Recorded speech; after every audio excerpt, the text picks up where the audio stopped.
Tervist, minu nimi on Tiit Reinberg ja ma olen Järva-Teataja peatoimetaja.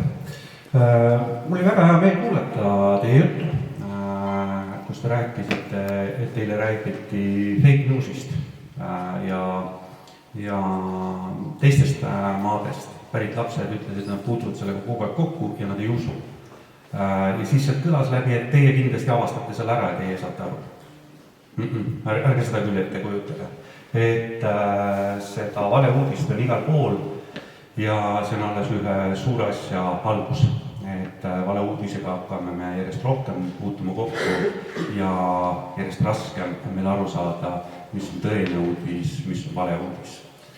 Et valeuudis hakkas levima sotsiaalmeediaga, Facebook ja nii edasi, teised. See oli esimene plahvatuslik levik, aga kui me praegu arvame, et seda on väga palju ja see on suur probleem, siis suurem probleem tuleb see, et seda hakkab nüüd võimendama tehisintellekt, AI. Et see annab piiramatud võimalused valeuudiste levitamiseks, koolikiusamiseks, annab see täiesti uue taseme.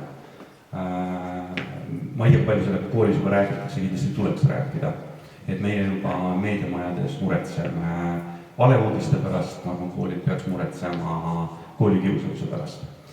Et kui me räägime valeuudisest, siis selle võib jagada kaheks. Üks osa on tahtlik. See on alati olnud see asi, mida eestlased on nimetanud külauudiseks. Või siis naised saunas rääkisid. Et said 3-4-5 inimest kokku, midagi rääkisid, aga ühel nendest inimestest oli algkõrva kuulmine või tähelepanu oli ära kadunud kuidagi. Ja siis ta ütles, ma kuulsin küll, et see Jüri või Mari ütles, et sedasi ja sedasi. Ja ta hakkas seda juttu levitama. Tegelikult ei kuulanud hoolikalt, ta ei saanud aru, ja ta hakkas seda ise rääkima ja teistele, et ta rääkis seda juba kindlas kõneviisis ja nii see juttu edasi läks. Aga teine asi on, kui pahatahtlikult tehakse.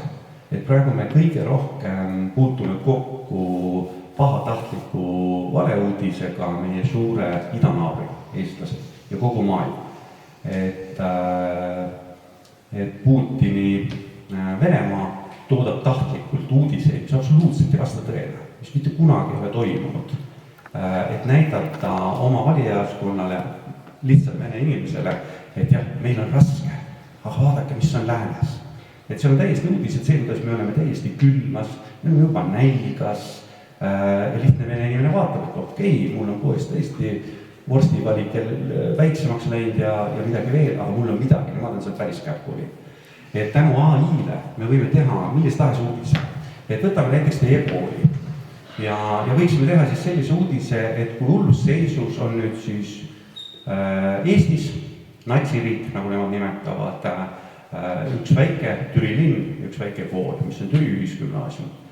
Ja praegu saaks väga ilusti teha ühe uudise, kuidas eelmisest nädalast on majanduslik olukord Türi ühisgümnaasiumis sedavõrd hull, et lastele hakati söötma rotiliha, koeraliha, midagi sellist.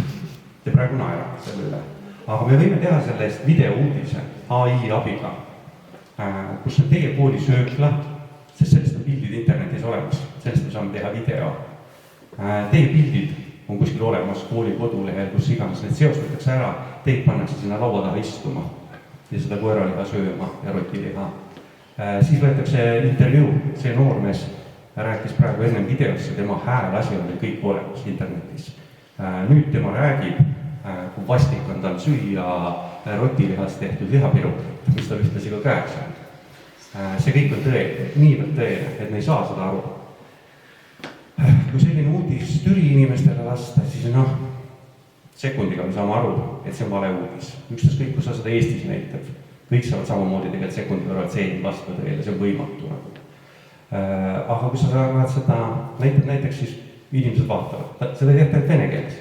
See tõlgitakse ümber inglise keelde, hispaania keelde, prantsuse keelde, et terve maailm seda kuskil näidata. Ja kujutage ette, see sama pisike Türi kool, millel on olemas siis oma kodulehekülg, Facebookis on teil lehekülg, ja kõik on eestikeelsed ja sellega seda õppeb. Rohkem meil tegelikult teie kooli kohta informatsiooni ei ole. Või ma ütlesin, või teil on ingliskeelne versioon? No midagi väga vähe, me ei saa teada, eks ole, aga see on olemas. Ja nüüd kujutage ette inimest, kes satub sellise videouudise otsa, mõne aasta pärast võib-olla näiteks, ja siis ta ütleb, aga äkki see on ikkagi fake news, et ma hakkan kontrollima. Ta läheb, mis öelda, et esimene asi vaatama, kas siuke asi nagu Türi ühisgümnaasium on olemas.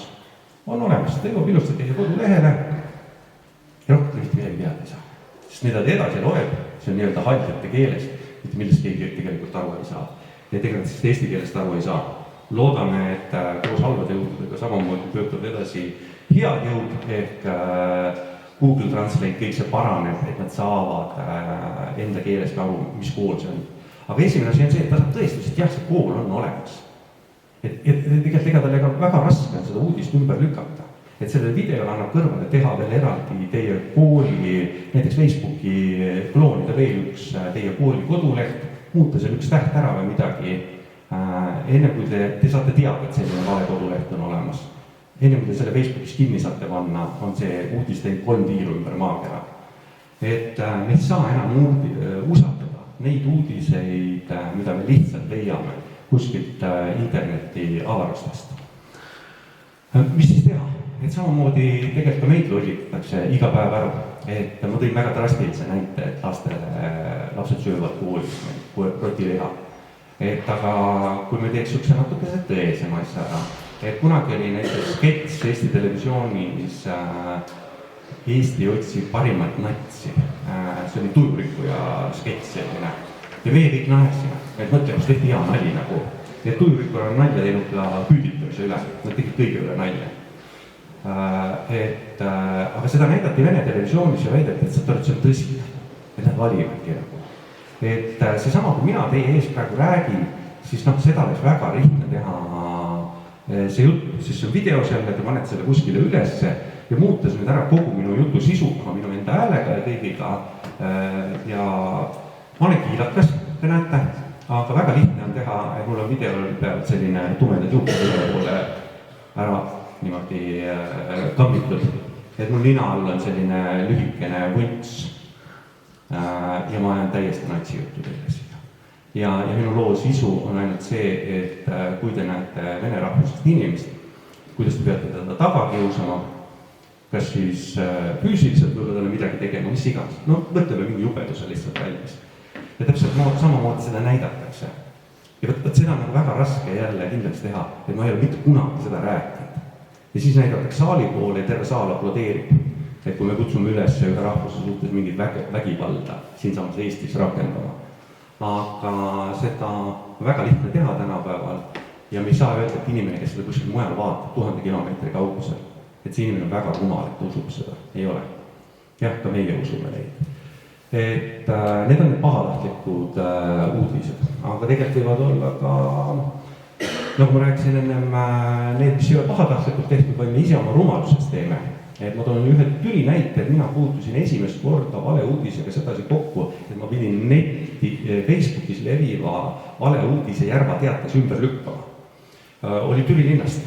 Et see oli siis, kui teie kuskil käisite, ma arvan, algklassides olla, kui hakkas tulema Araabia maades suur ränne Euroopasse. Ja siis ka eestlastes väga palju kardeti, et ennustati praeguseks ajaks peaks olema näiteks Türil rohkem tumeda nahavärviga inimesi kui valge nahavärviga, et nii palju tuleb meile Aafrikast pagulase peale, meil on neid kuskile panna ja mis kõik juhtub. Ja see oli täiesti tõsine asi, ühiskonnas sellele palju räägiti ja järsku hakkas Facebookis levima pilt ühest Türi linnas olevast majast ja öeldi, et siia ehitatakse pagulaskeskus ja siia tuleb hästi palju pagulasi. Ja Türi vallavolinik võttis ka see teemal sõna, see juba all kommenteeris, et tõesti paha lugu, et volikogus pole isegi läbi käinud see. Ja see tundus täitsa tõsine uudis juba olevat. Mina helistasin Türi vallavanem, ütlesin, ma pole lugenud ka nagu, mina hakkasin ka juba kahtlema. Ma vaatasin, kui valla volikogu liige seda kommenteerib, ju ongi siis tõsine uudis. Helistasin vallavanemale ja Pipi Lissiivan kogenud poliitikuna ütleb, mina sest ei tea midagi, aga mine sa tea, võib-olla riik tõesti midagi teeb. Ma uurin, ma helistan sulle tagasi.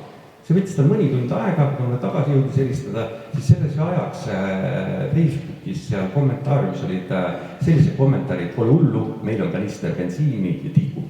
Sisuliselt juba inimesed hakkasid sükest vägivalda, et ärme lase seda pagulaskeskust teha, parem selle maja põlema. Ega ei maksa nagu imestada ka, kui oleks pandud. Siis ma tegingi kiiresti uudise, et see on välja mõeldud. See oli mitte mingit tõepit, see on lihtsalt ühe inimese maja ja see inimene siis ütleski, et palun ärge pange mu maja põlema. Et siia ei tule mingit pagulaskeskust või midagi. see alguse sai, me ei teagi. Kuskil kuidagi Facebookis keegi kuskil pani hakkas levima oma nime, ei teinud seda, kas see oli pahatahtlik või lihtsalt rumalusest, seda ei tea keegi. Et võib olla ka selliseid näiteid enda tülil võib see juhtuda. Aga lõpetuseks, et ma olen nüüd siin jõulukeel maalinud sellise jubeda pildi tulevikust. Et midagi uskuda ei saa, kõik inimesed on halvad ja kuidas te saate tõesti informatsiooni tulevikus. Siis see on väga lihtne, et te peate leidma usaldusväärsed meediaallikad. Et ma julgen küll öelda, et kui te õhtul ette kell 9 televiisori lahti, vaatate Aktuaalset Kaamerat. Teie enda koolist on, ma arvan, Olev Kenk teinud mitu lugu, mis iganes.